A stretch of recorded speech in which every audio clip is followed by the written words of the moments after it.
Bro what bro, this is really very wrong bro.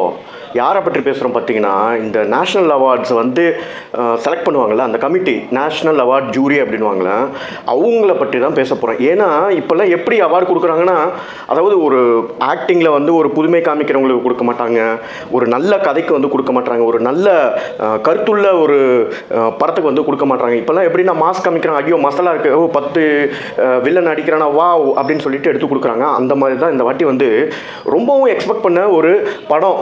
என்ன படம் பார்த்தீங்கன்னா ஆடு ஜீவிதம் அப்படின்னு சொல்லிட்டு நம்ம பிருத்வி சுகுமாரன் அவர்கள் வந்து நடித்து வந்திருக்க அந்த படத்துக்கு வந்து கிடைக்கும் தான் எல்லாருமே நினச்சோம். ஏன்னா அந்த ஆள் அவ்வளோ வருத்தி அந்த ஒரே ஒரு சின்ன உண்மையான நடந்த ஒரு சம்பவத்துக்காக உயிரை கொடுத்து நடித்து பல வருஷங்கள் வந்து கஷ்டப்பட்டு நடித்து ஒரு கண்ணு முன்னாடி எடுத்துகிட்டு வந்த அந்த படத்துக்கு கிடைக்காம இப்போ யாரு கிடைச்சிருக்குன்னு பார்த்தீங்கன்னா ஜவான்.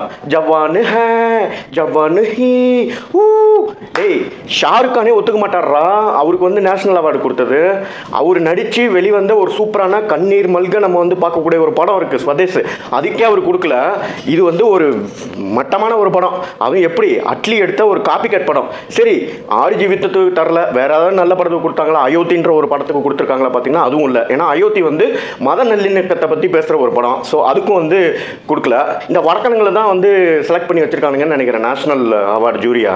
உண்மையிலே விளங்காத படத்துக்கெல்லாம் வந்து கொடுத்துருக்காங்க. ஒரே ஒரு நல்ல விஷயம் என்னன்னா அந்த 12th ஃபெயில் அப்படின்ற ஒரு படத்தில் நடித்த அந்த ஹீரோக்கும் கொடுத்துருக்காங்க, அது ஒரு நல்ல படம்.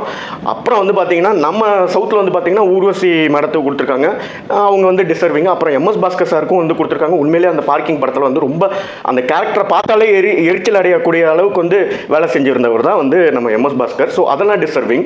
மியூசிக் வந்து ஜிவி பிரகாஷுக்கு கொடுத்தது வந்து எனக்கு சரியாக படல.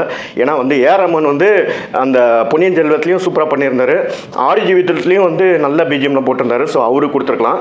மொத்தத்தில் இந்த நேஷனல் அவார்டு ஜூரின்றது வந்து யாருன்னு பார்த்தீங்கன்னா வெத்தலைப்பாக்கு போட்டுட்டு, அதாவது பான் பராக்கு போட்டுட்டு, அரே போலோ கே கிஸ்கோ டேனா ஏ ஹிந்தி பட்டுக்கோ டேடோ அப்படின்னு சொல்லிட்டு அவங்க வந்து டிசைட் பண்ணி பார்ஷாலிட்டி காமிச்சு படத்தை செலக்ட் பண்ணுறாங்க. அதுதாங்க உண்மை. இவனுங்களுக்கெல்லாம் நம்ம வந்து இனிமேல் வந்து மரியாதையே கொடுக்கக்கூடாது. நம்ம வந்து ஸ்டேட் அவார்ட்ஸோட வாங்கிட்டு சந்தோஷமாக இருந்துக்க வேண்டியதான். Thank you bye.